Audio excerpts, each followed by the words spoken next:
Meus irmãos, paz do Senhor, Cláudio, nosso canal de estudo da nossa Escola Bíblica Dominical, Discipulando com a Bíblia. No vídeo de hoje nós vamos estudar, trazer a nossa reflexão, o nosso resumo da nossa 11ª lição, que tem como título Ordenança para exercer a fé. Nós estamos tratando sobre as ordenanças bíblicas, o modelo bíblico cristocêntrico de vivência cristã, tá? Nós, ao longo desse trimestre, estamos falando sobre a conduta que o cristão precisa exercer na sua caminhada cristã, desde o momento da sua conversão até o dia em que Jesus nos tirar daqui. E hoje vamos falar sobre o exercício da fé cristã. Sem fé é impossível o cristão chegar a Deus, chegar ao céu, tá? É impossível receber as bênçãos da parte de Deus se não exercitarmos a nossa fé. Nós nunca vimos Deus, porém, acreditando na palavra, nós temos a certeza, a convicção das bênçãos, das promessas que estão a nós outorgadas pelo sacrifício de Cristo, ou seja, uma vida eterna. A nossa bendita esperança é que estamos caminhando para casa. Pedro vai dizer na sua epístola que somos peregrinos nesta terra. Jesus, na oração sacerdotal registrada em João, capítulo 17, versículo 14, Jesus disse que não somos do mundo, assim como ele não é do mundo, nós também não somos do mundo. Então nós acreditamos, nós temos certeza, convicção de quem somos em Deus, quem Deus é para nós e de que estamos indo para casa. Ordenança para exercer a fé.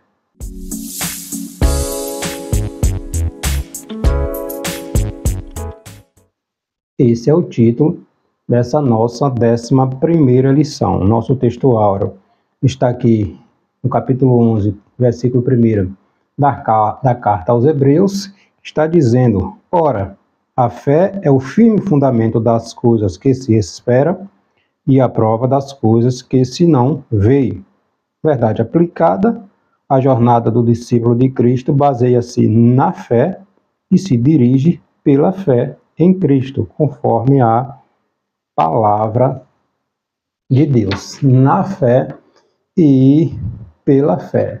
Os objetivos que estaremos pontuando nesta nossa 11ª lição mostra que a fé é o firme fundamento do cristão, deixar claro que sem fé é impossível agradar a Deus, e também pontuar que o justo, ele viverá pela fé que uma vez nos foi dada. Nosso texto bíblico de referência está aqui na carta aos Hebreus, capítulo 11, versículos do 1º ao 6º.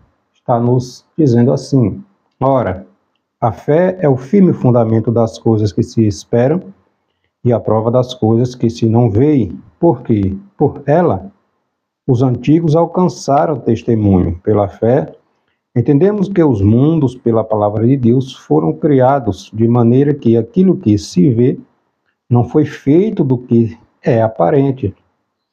Ora, sem fé é impossível agradar-lhe, porque é necessário que aquele que se aproximam de Deus creiam que ele existe e que é galardoador dos que o buscam. Se eu não acredito em Deus, é impossível ter fé.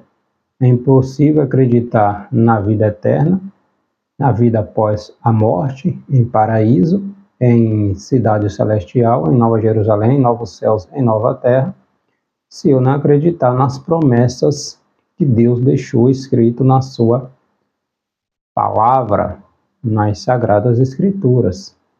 O apóstolo Paulo, escrevendo ao Timóteo, 2 Timóteo capítulo 3, versículo 16, Paulo vai dizer que toda a Escritura ela é divinamente inspirada. Logo, se ela é divinamente inspirada, nós, cristãos, seguidores, discípulos de Jesus, acreditamos nas promessas que estão escritas nas Sagradas Escrituras, tá? Então, se não tem fé, fica difícil, né, alcançar as promessas que estão destinadas ao cristão, tá? Mas para o cristão tomar posse, ele precisa acreditar.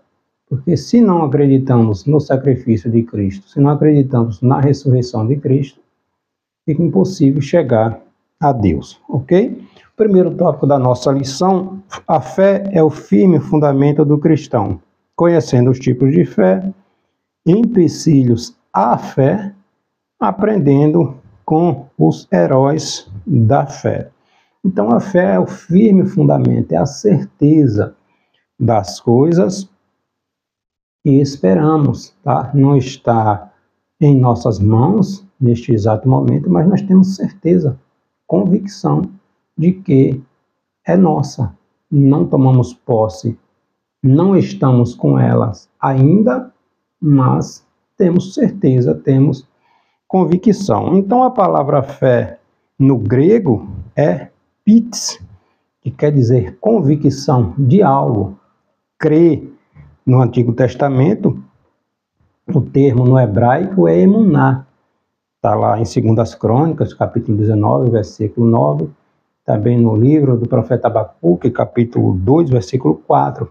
Emuná, que quer dizer fidelidade, confiança, esperança no cumprimento do que foi prometido. Já a palavra fé no latim é fides, ou fidelidade, que é a firme opinião de que algo é verdadeiro, sem qualquer tipo de prova ou critério objetivo de verificação, pela absoluta confiança que depositamos nesta ideia ou nesta fonte de transmissão. Então, emuná, fidelidade, confiança, certeza que já tomamos posse pela fé das promessas a nós confirmadas por Jesus Cristo.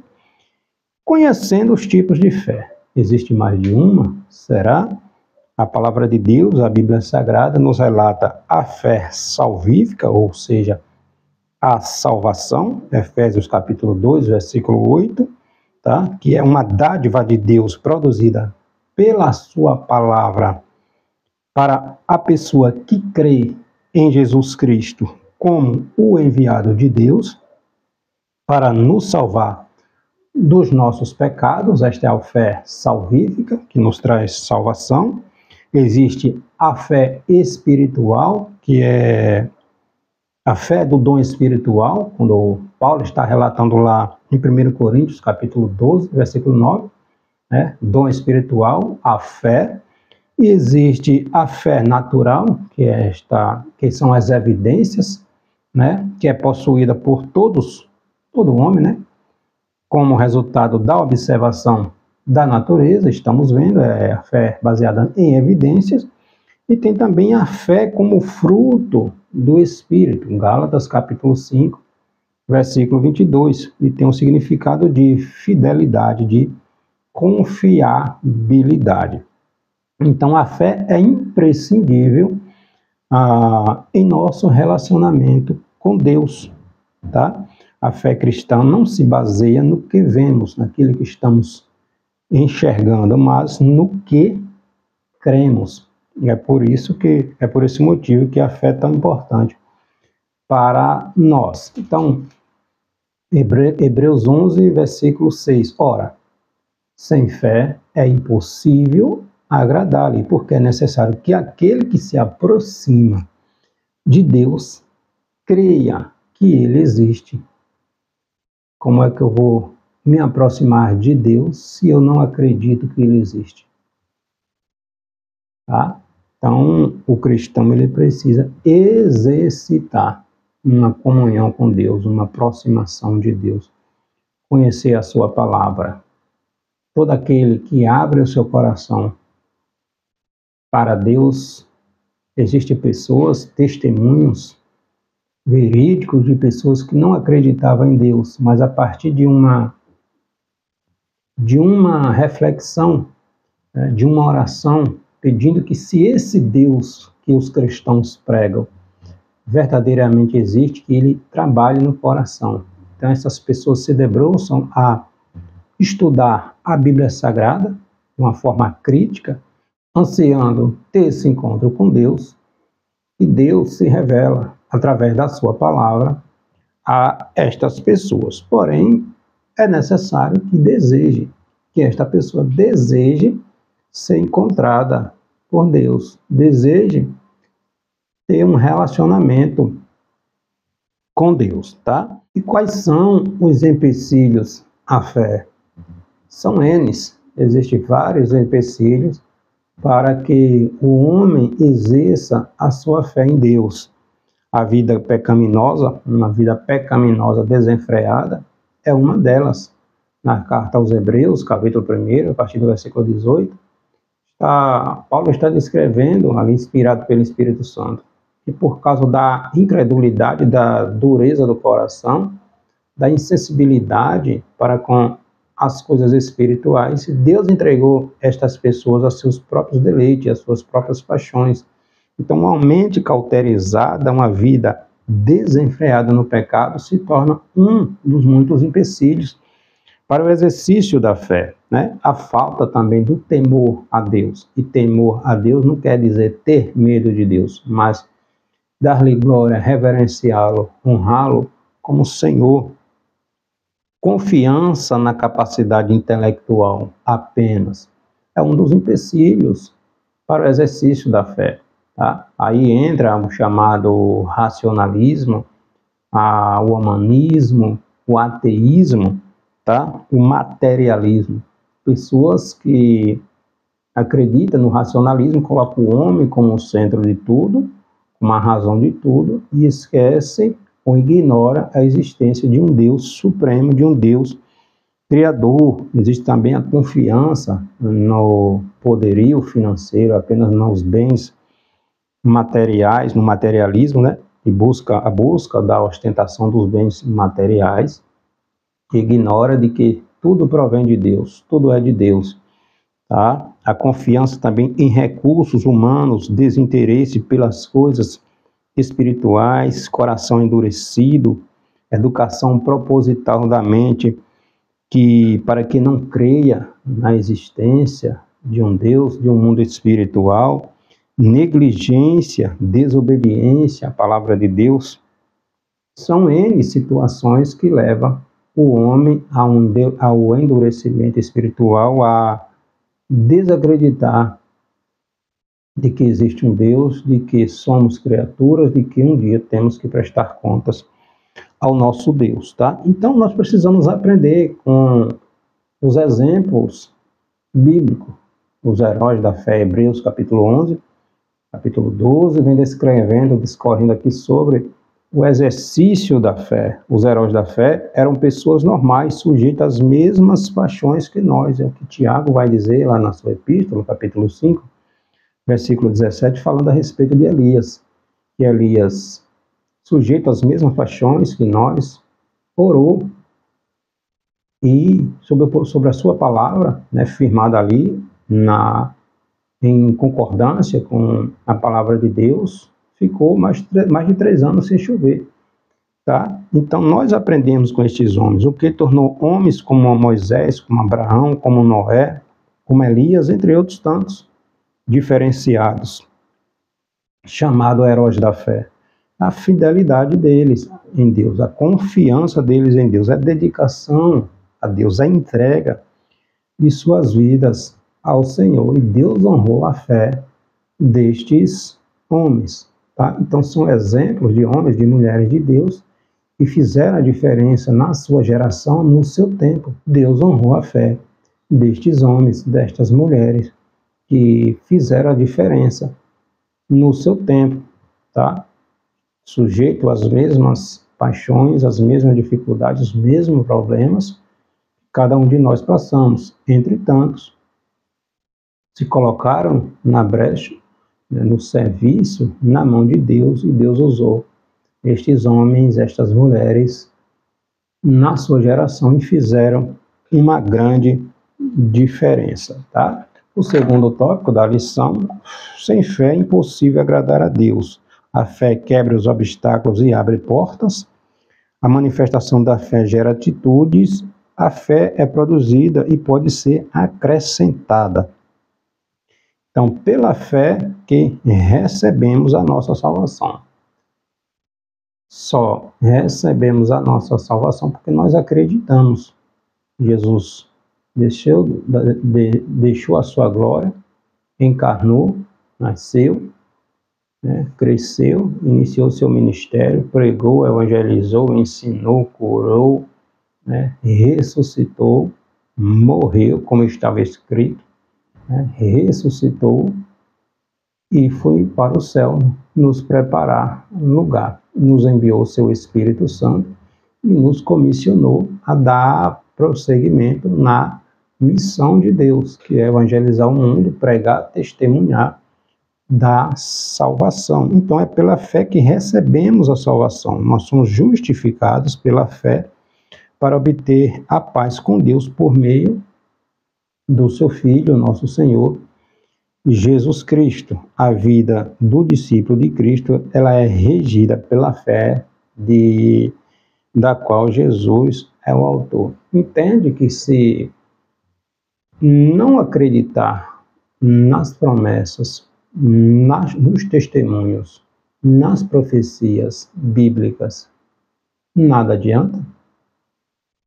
Se não tivermos fé, se não acreditarmos na Bíblia Sagrada, nada mais faz sentido. Porque Jesus diz no Evangelho escrito por João, capítulo 3, versículo 18, que se o homem não acredita nele, não for até ele, está perdido, está condenado. Então, nós não vimos Jesus com os nossos olhos, mas nós cremos, acreditamos. Então, se eu vejo Jesus apenas como mais um profeta, apenas como um homem que fez a diferença no seu tempo, apenas como um mártir, apenas como um homem muito inteligente, mas não como o Filho de Deus, a porta à salvação da humanidade, se eu não enxergo Jesus como aquele que veio me dar acesso a Deus, que me abriu a porta para eu ir para o céu, se eu acredito que Jesus é apenas mais um homem, mais um filósofo, eu estou perdido. Eu estou perdido. Então, a ignorância espiritual, é aí a questão do antropocentrismo, né? O querer ver tudo a partir da razão, sem levar em conta a fé. Porque se eu não acredito, eu já estou me condenando. Não é Jesus que nos condena, é a incredulidade do homem querer se colocar no lugar de Deus. A criatura desprezar o seu Criador, tá? Então, se não tem fé, é difícil, tá? Então, a fé quebra os obstáculos e abre portas. Jesus chegou ao ponto de admirar a fé daquele centurião, está lá em Lucas, capítulo 7, versículo 6, quando o centurião foi pedir a Jesus que curasse o seu servo. E quando Jesus estava direcionando a casa daquele centurião, ele pediu a Jesus que não entrasse na sua casa, né? Que não era digno de receber Jesus, mas que a palavra de Jesus, bastava apenas uma palavra de Jesus, e ele acreditava, ele acreditaria que seu servo ficaria curado. Então Jesus, o próprio Jesus, se admirou da fé daquele homem, né? Ele disse, nem em Israel encontrei tamanha fé. Então, através de uma palavra de Jesus, o servo daquele centurião foi curado. Está em Lucas capítulo 7, versículo 6. Temos um testemunho também lá em Mateus capítulo 5, né, a respeito da mulher que tinha um fluxo de sangue, né, e bastou apenas ela tocar em Jesus, na orla de Jesus.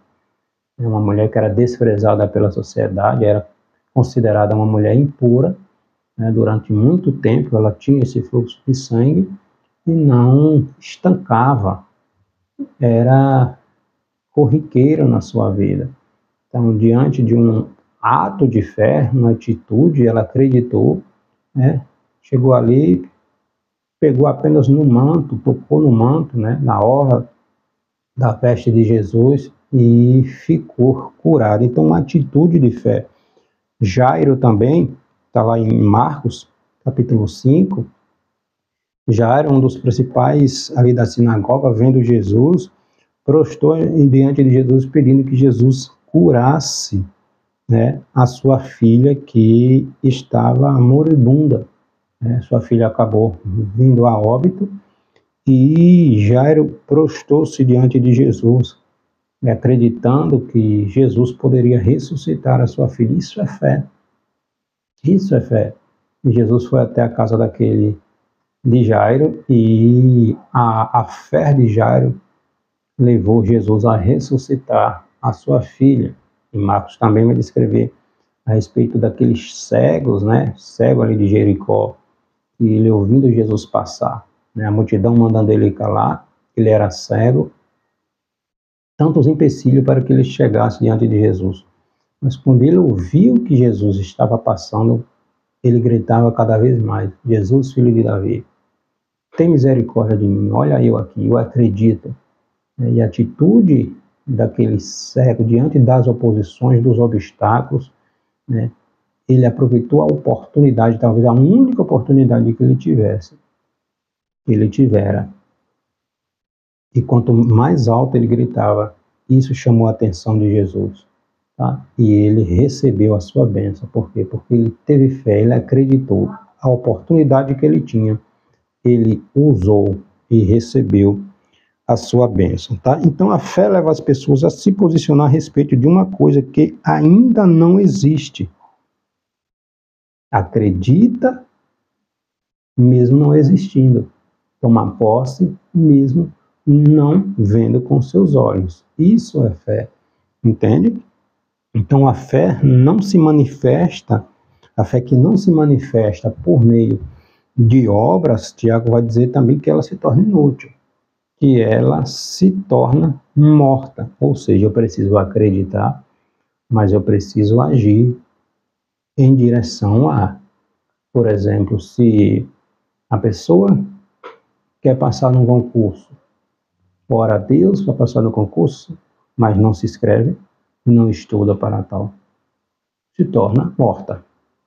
Porque Deus faz aquilo que nós não podemos fazer. Aquilo que nós podemos fazer, Deus não interfere. Tá? O milagre acontece quando foge da possibilidade do homem realizar. Quando o homem não consegue realizar, aí Deus entra com o milagre. Quando este pede, né, dentro do contexto, entende? Então, se a pessoa quer se tornar um médico, mas não se inscreve, não estuda, não se dedica àquilo, fica impossível. Tá? Então, aquilo que nós podemos fazer, Deus não vai fazer por nós. O milagre parte a partir quando foge da nossa capacidade humana de realizar. Aí Deus entra com o milagre. Então, Noé manifestou sua fé construindo a arca em obediência às ordens de Deus. Deus disse a Noé, Deus estabeleceu as diretrizes para Noé seguir. Noé não ficou esperando, né? Noé começou a agir, mesmo diante das zombarias, né? Dos obstáculos. Mas Noé iniciou a obra, continuou, deu prosseguimento. Então, acreditou, né? Mesmo diante das zombarias, né? que a terra seria destruída por causa do dilúvio, a humanidade seria destruída por causa do dilúvio, em um tempo em que nem chuva existia. Como é que a terra vai ser destruída a partir com água? Então, parecia um absurdo, uma coisa irrealista. Mas Noé acreditou nas promessas de Deus. Abraão, Deus disse: sai da tua terra, sai do meio do teu povo, sai do meio da tua parentela, vai para um lugar que eu vou te mostrar.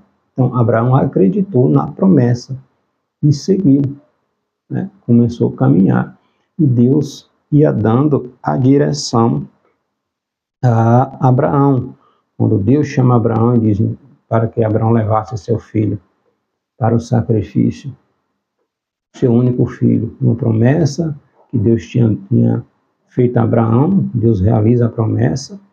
Entende que o milagre ele só acontece quando o homem não tem mais condição de realizar. Tá? Abraão já estava idoso, sua esposa já estava idosa. Então, as possibilidades humanas tinham se esgotado. Aí Deus entra com o milagre. Entende? Então, Jesus é o autor e o consumador da fé. A fé bíblica ela é cristocêntrica e faz a diferença em todas as áreas da nossa vida. Mas precisamos crer, acreditar. Tá? A fé ela vem pelo ouvir e ouvir o quê? A palavra de Deus. Romanos capítulo 10, versículo 17. Mergulhar na palavra é descobrir os seus mistérios e com certeza aumenta a nossa fé. Então requer do discípulo de Cristo interesse e atenção para com o exercício, a aplicabilidade dos ensinamentos da palavra de Deus nas nossas vidas. Lembra da cananeia Raabe? Está lá em Josué, capítulo 2, a partir do versículo 9. Raabe, assim como aqueles cidadãos de Jericó, eles ouviram falar dos milagres que um Deus, para eles até então desconhecido, estava realizando em prol dos seus adoradores, que eram os hebreus. Raabe e aqueles cidadãos de Jericó ouviram falar da abertura do Mar Vermelho, da vitória dos hebreus contra aqueles reis ali circunvizinhos ali de Jericó. Tá? Então Raabe ouviu e creu. Quando ela se deparou com aqueles dois espias, ela obviamente deve ter interrogado a respeito do Deus dos hebreus, e da promessa que Deus tinha feito aos hebreus de dar aquele território de Canaã. Então, diante das evidências, Raabe, do testemunho daqueles espias, Raabe, que já tinha ouvido falar a respeito, ela creu, ela acreditou e ela agiu. Ela já tinha ouvido falar, com o testemunho dos espias, ela creu e ela agiu. Ou seja, ela escondeu aqueles espias e segurou a promessa. Olha, quando Deus de vocês vierem para tomar a cidade, lembra de mim e da minha família e da atitude que tivemos diante de vocês, porque nós acreditamos, pelos testemunhos, pelo que ouvimos, este Deus pode realizar tais coisas. Então, Raabe tomou posse na oportunidade que ela teve, ela exercitou a sua fé.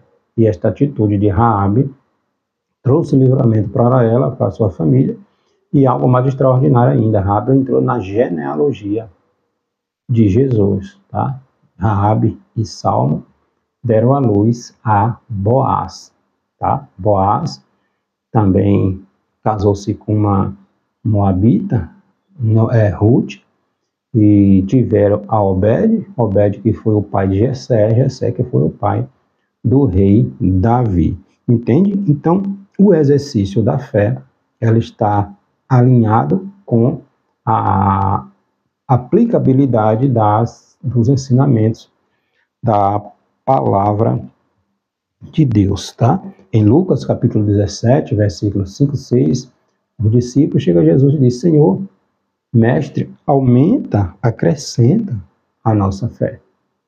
os próprios discípulos que andavam com Jesus diante de uma atitude de incredulidade, se humilharam, reconheceram e pediram a Jesus que Jesus o aumentasse, né? Ajudasse a aumentar a sua fé, tá? E o nosso terceiro tópico, o justo viverá da fé, perca tudo na vida, mas não perca a fé, tá? Vivemos por fé e não por vista. Exercer a fé significa confiar e descansar em Deus. Em Abacuque, capítulo 3, versículo 17, Abacuque, diante, né, do entendimento do plano de Deus, Abacuque diz: ainda que a figueira não floresça, ainda que haja fruto na videira, ainda que falte tudo, eu me alegrarei no Senhor. Então, depois que Abacuque compreendeu o plano de Deus, que Israel está, que Judá estava indo para o cativeiro, que uma nação mais ímpia ainda, né, os babilônicos, Deus estava usando para trazer juízo contra o povo judeu, mas que no tempo certo os próprios babilônicos teriam que prestar contas a Deus. Então, quando Abacuque compreendeu que Deus é Senhor, que Deus é soberano, que Deus tem o controle de todas as coisas, que o homem um dia tem que prestar contas a Deus, quando ele compreendeu todo o cenário, ele diz: ouvi, Senhor, capítulo 3, versículo 2, ouvi, Senhor, a tua palavra e temi. Aviva, Senhor, a tua obra no meio dos anos faz-a conhecida. E no versículo 17 ele diz: ainda que a figueira não floresça, ou seja, ainda que o mundo desabe, eu me alegrarei, eu confiarei. Então, o justo, ele vive pela fé. A jornada terrena do discípulo de Cristo é de fé em fé. Baseia-se na fé e dirige-se pela fé. Então, nós precisamos perseverar e não retroceder nunca. Essa perseverança ou fidelidade está fundamentada em uma firme confiança em Deus e na sua palavra. Em Lucas capítulo 18, Jesus falando ali sobre a parábola, sobre aquela viúva, né, que tinha uma causa para resolver naquela cidade, e o único juiz que existia ali não temia Deus, não temia homem nenhum, mas de tanto aquela viúva insistir para que ele julgasse a sua causa, ele acabou se atentando, né, resolvendo aquela situação. Então Jesus vem dizer que o exemplo da perseverança daquela senhora, né, da persistência diante de uma causa provavelmente insolucionável, porque o juiz não estava nem aí, mas de tanto ela insistir, ela obteve vitória. Então, assim, é o exercício da fé. Ela precisa ser praticada, exercitada diariamente, constantemente, tá? O apóstolo Paulo, em 2 Timóteo, capítulo 4, versículo 17, diante de uma vida de percalço, né, de problemas N que Paulo enfrentou durante seu ministério. Então, no final da sua vida, da sua carreira, na prisão, o apóstolo Paulo vai dizer: combati o bom combate, estou terminando a minha carreira, mas guardei a minha fé. Apesar de todos os problemas, de todos os obstáculos, guardei a minha fé. Então, o apóstolo perdeu muitas coisas, passou por muitos problemas na sua caminhada cristã. Ele vai dizer lá em 2 Coríntios, capítulo 11, quando ele vem descrever tantos problemas que ele passou, né, desabores, açoites, esteve em prisão, perigo de morte, recebeu dos seus cidadãos, dos seus concidadãos, dos seus co-irmãos judeus, açoites, 3 vezes foi açoitado com vara, foi apedrejado, sofreu naufrágio, passou por perigo de rios, perigo de salteadores, perigos da sua nação, ou seja, dos judeus, perigos dos gentios, perigos na cidade, perigo no deserto durante suas caminhadas, perigo no mar, perigo entre falsos irmãos, fadiga, fome, sede, frio, nudez, foi picado de cobra, entre tantas outras coisas, né? Porém, nada disso foi suficiente para fazer o apóstolo parar. Em Romanos ele vai dizer: quem ou o que nos separará do amor de Deus? E ele vem descrevendo uma série de coisas. Ele vai dizer: nada, nem ninguém nos separará do amor de Deus, tá? Então, exercer a fé é uma necessidade do cristão, né? Paulo descreve aos Coríntios que nós andemos por fé e não por vista, não simplesmente por vista. Então, é preciso acreditar, mesmo tendo fé e confiando em que vamos receber algo que pedimos a Deus, o crente, porém, também deve ter a sensatez de não pedir, né, coisas extravagantes ou fora da realidade, entende? Fora do bom senso. Precisa existir o equilíbrio. Deus é Senhor de todas as coisas, mas Deus não vai nos dar uma coisa que nós não temos condição de administrar, de lidar com aquilo, entende? Deus não vai me dar condição de ter uma coisa que eu não vou ter como usar, saber como usar, entende? Então, eu vou pedir a Deus um avião, se eu não sei o que é pilotar, se eu não tenho condição de administrar, foge da realidade. Então, eu preciso ter um bom senso de pedir a Deus algo que esteja dentro da minha alçada, né, da minha realidade, e que eu tenha condição de administrar com sabedoria, tá? Aí Tiago vai dizer na sua epístola, pedes e não recebes. Por quê? Porque pede mal. A gente precisa ter este bom senso, essa sensatez diante daquilo que pedimos a Deus, tá? Então a fé que nos leva a confiar em Deus, o descansar em Deus em meio às lutas e às dificuldades da vida, é para aqueles que aprendem a confiar no Senhor. Nessa hora, exercitamos a nossa fé no cultivo da oração, sem desfalecer, como Jesus vai relatar aqui em Lucas capítulo 18, a respeito daquela viúva, daquela senhora, né? Então, nesta hora, exercitamos a nossa fé no cultivo da oração sem desfalecer. Devemos perseverar firmemente na fé enquanto descansamos em Deus. Então, o exercício da fé tem que ser uma realidade na vida do homem e da mulher de Deus. Sem fé, é impossível agradar a Deus. Novamente, Hebreus capítulo 11. A fé é o quê? É o firme fundamento, é a certeza, é a convicção, né, das coisas que eu espero. Não estou vendo, mas eu acredito que eu vou receber, tá? E a prova das coisas que eu não estou vendo. Já tenho prova que eu vou receber. Então, eu tomo posse das promessas que Deus me deu. Eu oro para que Deus me dê condição de evoluir, né, de crescer, de aprender, de estar sempre aprendendo algo, tá? Porque nós somos chamados para ser administradores, mordomos despenseiros das coisas de Deus. Temos convicção de que nada é nosso, mas bênçãos é promessa de Deus. Mas eu vou pedir a Deus aquilo que eu tenha condição de administrar, de zelar, e que não venha a ser empecilho.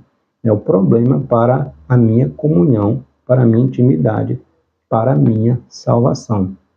É o que Paulo vai dizer, né, aos Coríntios: tudo está ao meu alcance, tudo me é permitido, porém nem tudo que eu estou vendo, nem tudo que eu posso tomar posse me convém. Eu preciso viver a minha realidade, viver dentro do equilíbrio, dentro da sensatez, dentro do bom senso, para que em tudo, eu exercitando a minha fé, Deus seja glorificado na minha vida e em tudo que está correlacionado à minha caminhada cristã. Amém? E Deus abençoe.